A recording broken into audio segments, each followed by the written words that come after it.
हरिबोल। जय जगन्नाथ। मोहिनी एकादशी वैशाख शुक्ल पक्षर मोहिनी नामनी एकादशी व्रत महात्म्य सूर्य पुराण रे वर्णित अछि। महाराज युधिष्ठिर श्रीकृष्ण को कहिले, हे जनार्दन, वैशाख शुक्ल पक्षर एकादशी नाम एवं व्रत महात्म्य मते सविस्तार अवगत करांतो। श्रीकृष्ण कहिले, हे धर्मपुत्र, प्रथमे श्री रामचंद्र को वशिष्ठ मुनि जहाँ कहिथिले ताहा श्रवण कर।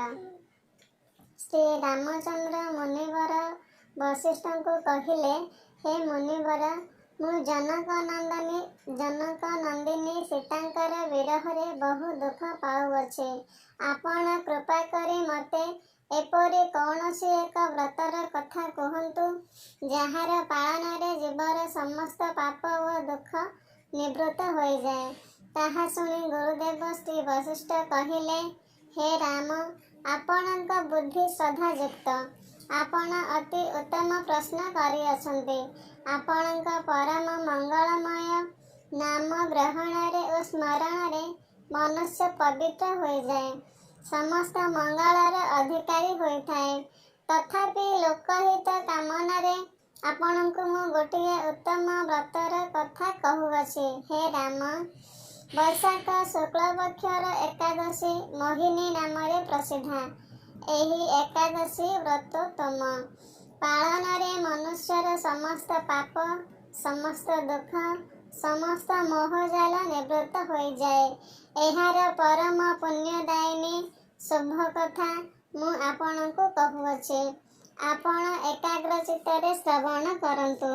पवित्र सरस्वती नदी तटरे भद्रावती नाम रे एक सुशोभना नगरी थिला। सेठारे द्युतिमान नामक एक राजा राज्य परिचालना करुथिले।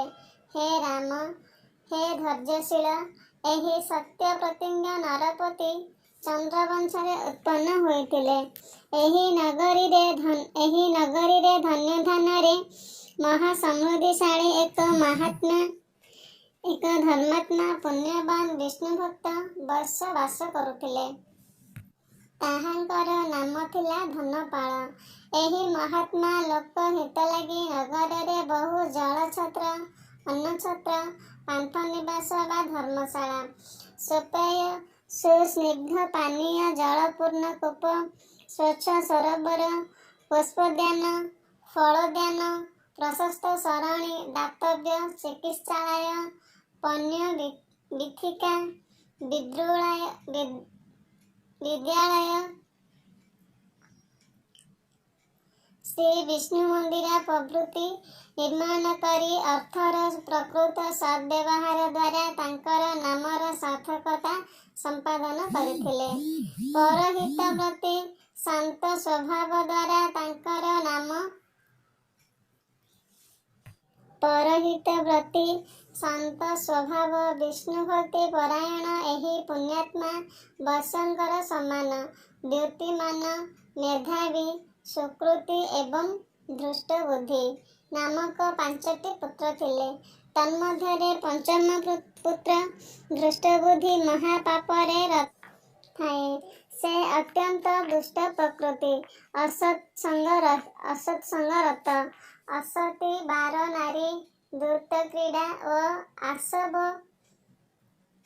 पानादि रे आसक्त तथा जीवहिंसा, परनिडनादि जावतीय अधर्माचार्य रे लिप्त होई एपरि परम धार्मिक पितांकर कुल कलंक स्वरूप अतीव स्वच्छ कुलांगार पुत्र रूपे परिणत हेला।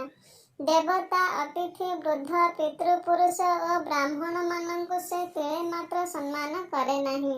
सबु समय रे पाप चिंतारत, पापासक्त और पाप कर्म रे लिप्त रही अत्यंत घृण्य जीवन जापन करुथाए। एही महापापिष्ट दुरात्मा पितांकर समस्त धन संपद नाना असत कार्य अपव्यय करने लगिला। नाना अभक्ष्य वस्तु भक्षण करुथाए और सर्वदा मदिरापान विभोर होई रहुथाए। ପିତା ଧନପାଳ ଦିନେ ଏହି ନିର୍ଲଜ ପୁତ୍ରକୁ ବେଶ୍ୟାର ଗଳ ଦେଶରେ ହସ୍ତ ଅର୍ପଣ ପୂର୍ବକ ପ୍ରକାଶ୍ୟ ଚୌରାସ୍ତାରେ ଭ୍ରମଣ କରିବା ଦେଖି ଅତ୍ୟନ୍ତ ମର୍ମାହତ ହେଲେ। ସେହିଦିନ ହିଁ ସେ ତାଙ୍କର ଏହି ଉତ୍ପୀଠଗାମୀ ପୁତ୍ରକୁ ଗୃହରୁ ବହିଷ୍କୃତ କରିଦେଲେ।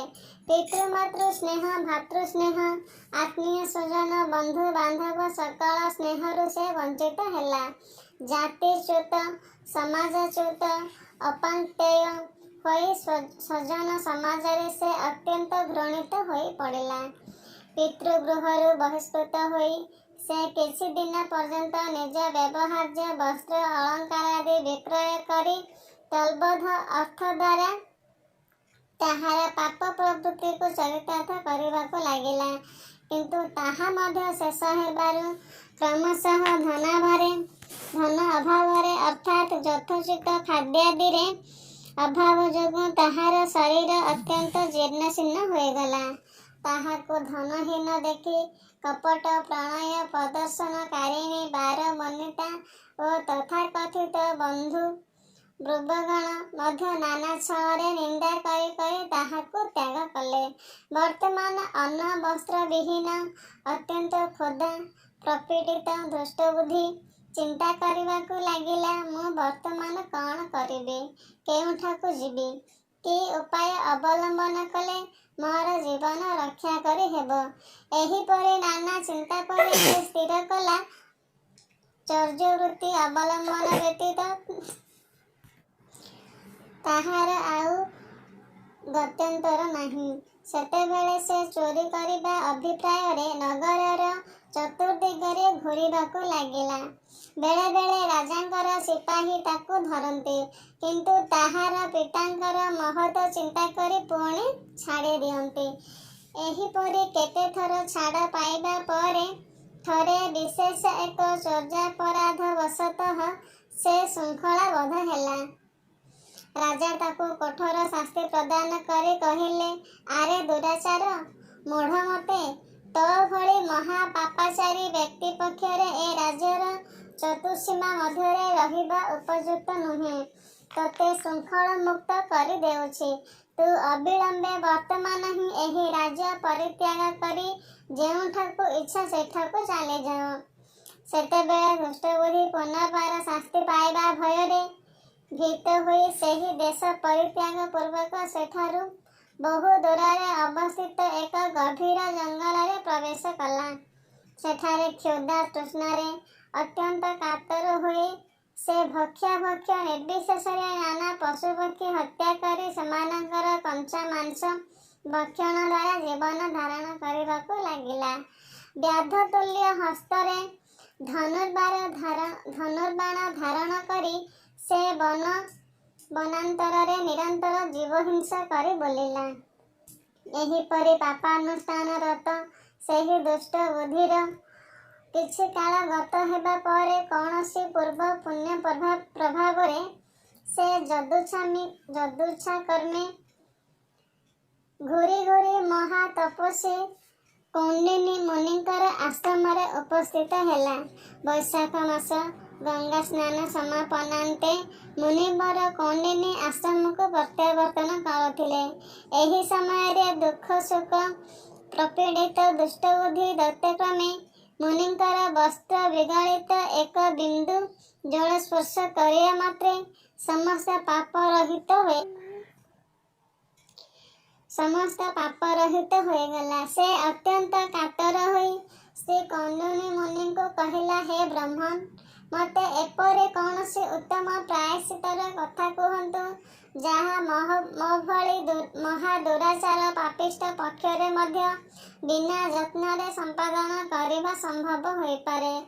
ଅଦ୍ୟାବଧି ବହୁ ପାପ କରିବା ଫଳରେ ମୁଁ ଧନହୀନ, ଗୃହହୀନ, ଆତ୍ମୀୟ ସ୍ୱଜନ, ବନ୍ଧୁ ବାନ୍ଧବ ସ୍ନେହହୀନ ହୋଇ ଅତ୍ୟନ୍ତ ମନ ଦୁଃଖରେ କାଳାତିପାତ କରୁଅଛି। ସେତେବେଳେ ପରଦୁଃଖ କାତର ମୁନିବର କହିଲେ, ଯେଉଁଥିରେ ତୁମର ଅତୀବ ଗୁରୁତର ପାପ ମଧ୍ୟ ଅନାୟାସରେ ଅଳ୍ପ କ୍ଷଣରେ ନିଃଶେଷ ହୋଇଯାଇ ପାରିବ, ତାହାର ଏକ ସହଜ ଉପାୟ ତୁମକୁ ମୁଁ କହୁଅଛି। ତୁମେ ଏକାଗ୍ର ଚିତ୍ତରେ ତାହା ଶ୍ରବଣ କର। ବୈଶାଖ ମାସ ଶୁକ୍ଳ ପକ୍ଷର ମୋହିନୀ ନାମ୍ନୀ ଏକାଦଶୀ ମନୁଷ୍ୟର ବହୁ ଜନ୍ମ ସଞ୍ଚିତ ସୁମେରୁ ପର୍ବତ ପ୍ରମାଣ ପାପରାଶି ନିଃଶେଷରେ ଧ୍ୱଂସ କରିଥାଏ। ଅତଏବ ତୁମେ ସେହି ଏକାଦଶୀ ବ୍ରତ ବିଶେଷ ଶ୍ରଦ୍ଧା ସହକାରେ ପାଳନ କର। ମୁନିବରଙ୍କ ବାକ୍ୟ ଶ୍ରବଣରେ ଦୁଷ୍ଟବୁଦ୍ଧି ପ୍ରସନ୍ନ ହେଲା ଏବଂ ତାହାଙ୍କ ଉପଦିଷ୍ଟ ବିଧି ଅନୁସାରେ ଯଥାଯଥ ଭାବରେ ସେହି ବ୍ରତ ପାଳନ କଲା। ହେ ନୃପଶ୍ରେଷ୍ଠ, ଏହି ମୋହିନୀ ବ୍ରତ ପାଳନରେ ମହାପାପିଷ୍ଟ ଦୁଷ୍ଟବୁଦ୍ଧି ଅଚିରେ ହିଁ ସର୍ବ ପାପରହିତ ହୋଇ ଦିବ୍ୟ ଦେହ ଧାରଣ କରି ଗରୁଡ଼ାରୋହଣ ପୂର୍ବକ ସର୍ବ ପାପ ରହିତ ବିଷ୍ଣୁଲୋକକୁ ଚାଲିଗଲା। ହେ ରାମଚନ୍ଦ୍ର, ଏହି ବ୍ରତ ଅଜ୍ଞାନକୃତ ଗାଢ଼ ଅନ୍ଧକାର ରୂପୀ ଯାବତୀୟ ମହାମୋହ ନଷ୍ଟ କରିଥାନ୍ତି। ତୀର୍ଥସ୍ଥାନ ଦାନ ଯଜ୍ଞାଦି ଦ୍ୱାରା କୌଣସି ପୁଣ୍ୟ ଏହାର ସମତୁଲ୍ୟ ହୁଏ ନାହିଁ। ହରି ବୋଲ। ରହୁଛି, ନମସ୍କାର।